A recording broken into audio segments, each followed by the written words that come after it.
kan khovel hi mun makle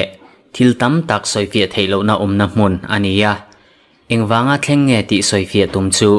kan hnai lo hle khulzin hip tu mun danglam tak tak mu tura oma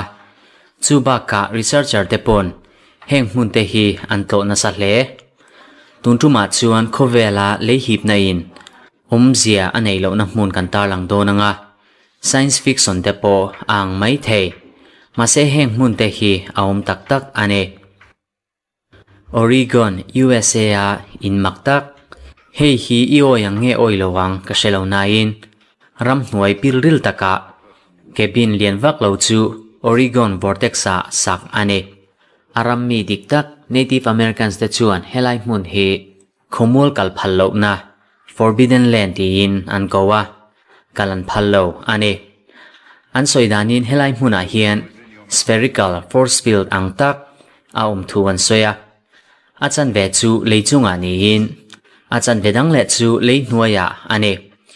hei hian mi puite chu atak zia kongsang sangin aton tir olsamte a ngil taka kaltum chu thil har satak ania banga te chuan in chel anga yang ani lo chuan sisik angin yomanga ikhua chu asik mai don ane tuitak nial po helai hmuna hian alung chho theya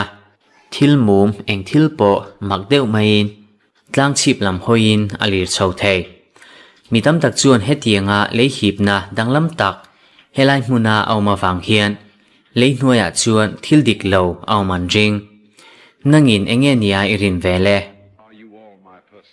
upside down waterfall hei hi thil danglam tak mu tur om le chu ane han ngai tu chin la he tui kho thla hi ani lo zonga luang angin rin a har sa a ma se atak ngei ani he thil thleng danglam takhi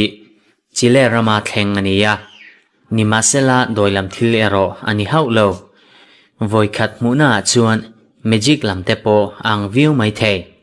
ni masela he thil hi chu thli wanga thleng ani helai muna thli tle hi achak ema wangin tuiluan dan chu athak danglam hial thei thlitle chak tak chuan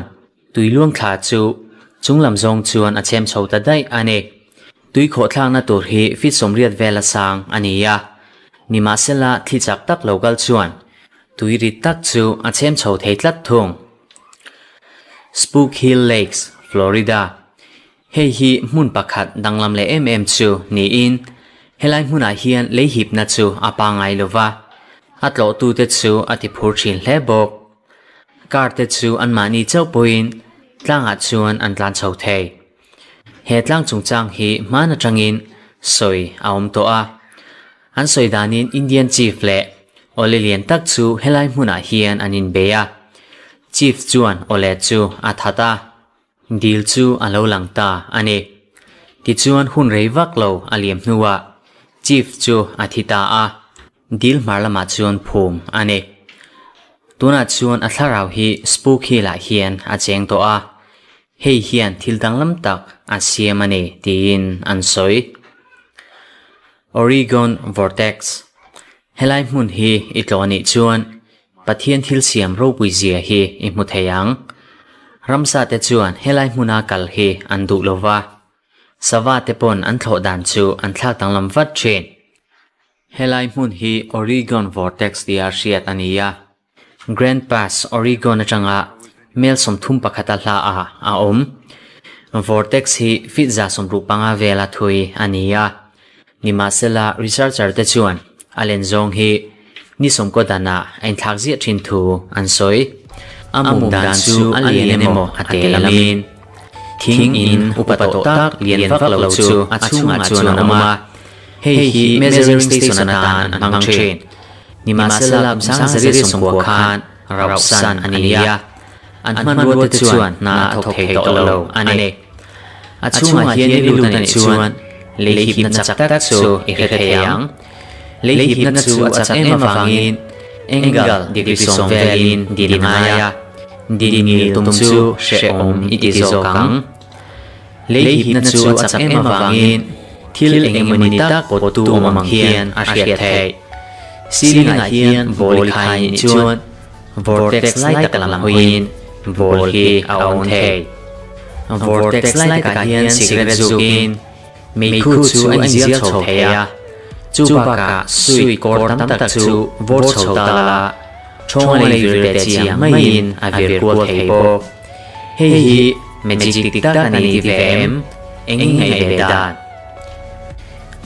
Mount Argos he tlang hi Armenia ania khovel puma khwalsin te chuan an ngai na ke karin helai ko ngai tlang lai hian han ti thila tlang chip lampana kar ama tan chho chu imu theyang he tlanga lui po hian mit ala hlea thlang lam hoi ni lovin chak lam hoin tui chu an luang thei isia tangin helai huna hian leihip nain na thok lo vo in thlin he thil mak tak hi soviet na ala om thei lo ane Canadian magnet hill he tlang hi ila shelo ni chuan magnet hill hi tlang loss of gravity leihip na dan song lo tu ane he tiang ang tlanga lir thei nam chho tu chuan thei to bi chu nge chu ayang magnet hill ero atho dan hi adang lam em thung isia thiam thei dan tur ber chu mu thei lo thil enge mo chak takin cholam zonga nam chho che angin in shemayang Canada magnet hill hian kar chu engine tin lo chunga tlanga atlan chho lai chu imu theyang ani lo pon cycle a pedal rak her ngai lova atlan chho lai imu thei bokang he thil hi imu ni chuan mamak ti wangin soitur selovin yom nge karing Hoover Dam hi khotlang lam USA khwasin hip tu mun poi mo ber singami ania he hian ilu ati hai ngeyang alen zong le hydroelectric station na power ong hi puitak ani ivoi khat en na chuan loss of gravity leihip na dan chu akalemotin ingai tu mai thei ani achi pa chuan idin reng lain botola tuyom chu in tum ta la thil mak tak a thengang tui chu ngoi lam pang lovin chunglam zongin a chawang he hian leihip na chu ati boem ni tin ingai tu mai thei amai ro chu dam hi boruak pai thei tura siam ania he hian in thil po a chem bo thei he thil mak tak wang hian he hydroelectric structure danglam tak hi helai hun to tu te thil pai thak tum te tan chuan thil mak tak ani pha ole tum tum tan chuan khati zong kha ani e tuna kan tar lan lo mun mak tak tak i chabe ni chuan comment lama khan ni lo share ve to nia video hi like yo ve la channel hi ila subscribe ni chuan khongai takin subscribe to ton kha ilong pen pe to nia